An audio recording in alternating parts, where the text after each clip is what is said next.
SeaWorld Orlando, and it is Shark Week, so I'm super excited. We have a lot of activities planned today.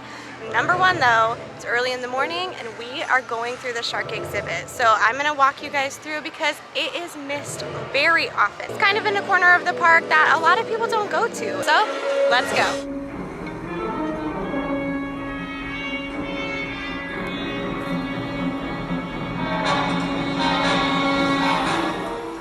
The sharks are kind of hidden back here, kind of next to Mako. So I think a lot of people miss this, but it is so cool. What a perfect way to kick off the day.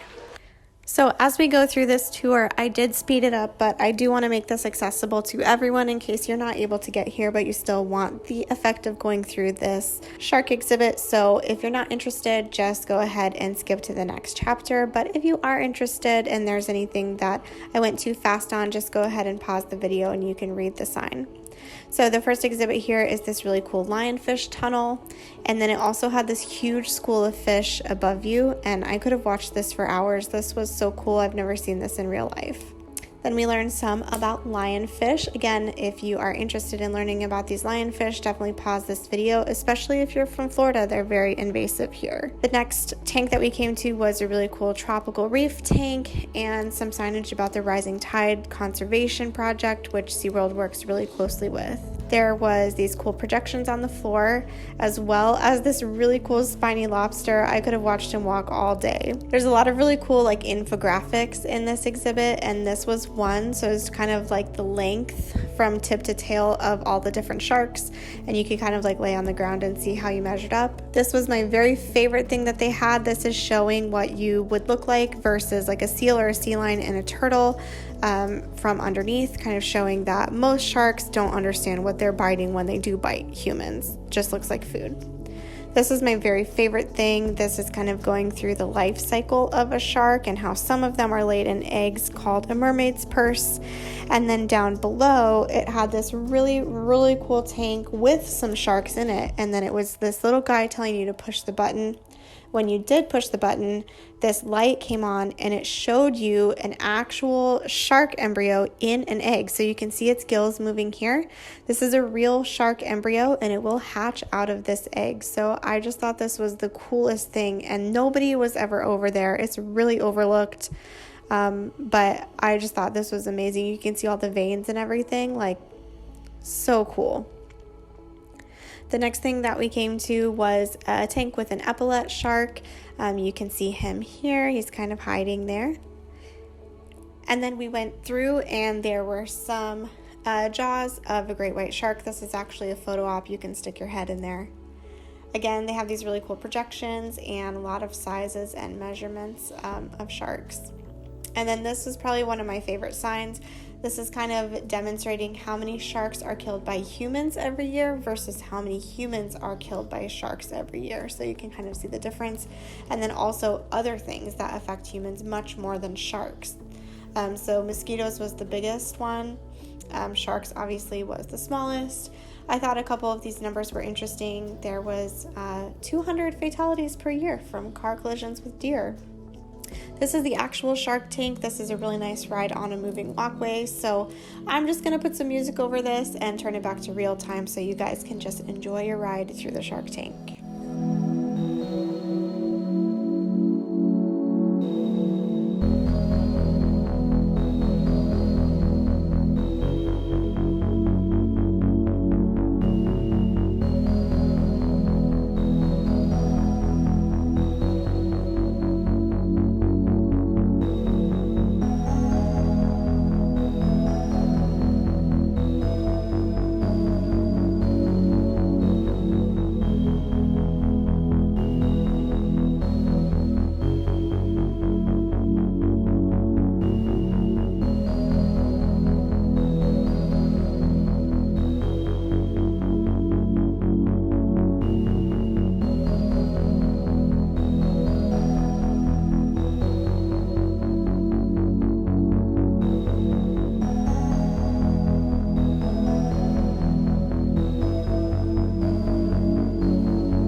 are out of the tunnel. We have to walk down this long hallway. Sorry for the shaky hands. And then we came across this really cool thing. So this was like a cross section of the tube that goes to the shark tank. And I held my Starbucks cup up for reference because it was like exactly the same diameter as my Starbucks cup. I think it was about 6 inches. This was very, very cool to see that you had just kind of like walked under that and how strong it was. And then we came up to SeaWorld's 1, 2, 3 of shark conservation. Don't trash where you splash. Choose sustainable seafood. All the seafood at SeaWorld parks is sustainable. And then the third one was really the most important: support laws that support sharks, especially here in Florida. Here was the other side of that glass and a different fact. And then some advertising, and then we are out. So immediately when we come out of the shark, there are these cool tanks here. And they have a bunch of different sharks here and rays.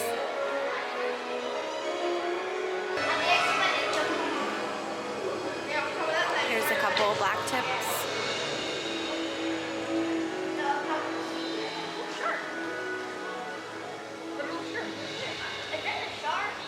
If you're walking up, the bar is directly to the right, and you're gonna go through that little door in the wall there. And then if you want to dine at the Shark's Underwater Grill, so this is a restaurant that has the big shark tank on one side of it, you're gonna go to the left. This is the host stand, so you can wait to be seated here, and then you're gonna go back through those doors, and it leads into the restaurant, and you can kind of see, like, you basically sit next to the shark tanks.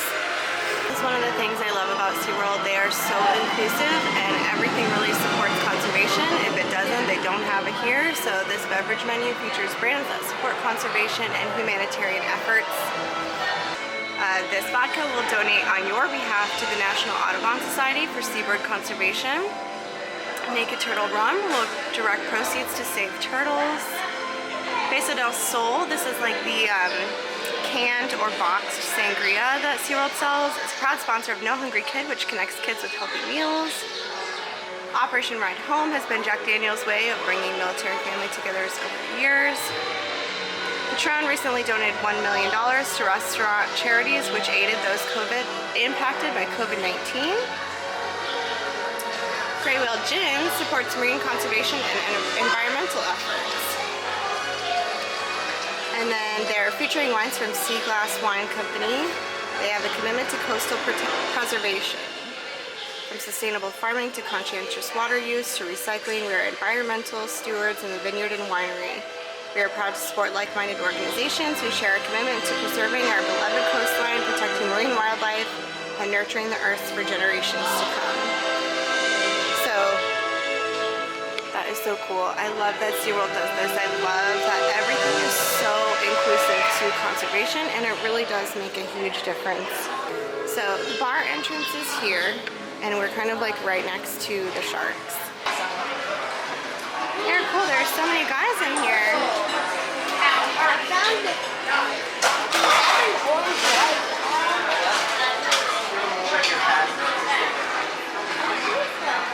These are the black ones. They're really nice. I don't have a choice. Mango.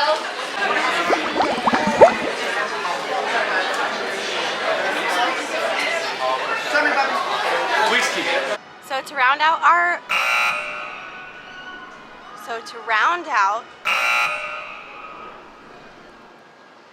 out Shark Week, we are going on the very last shark tour of the day. So stay tuned, it's going to be in our next video. I'll link it down below from this one. Otherwise,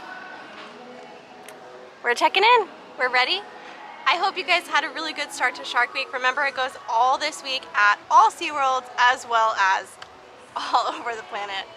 Have a good day, guys.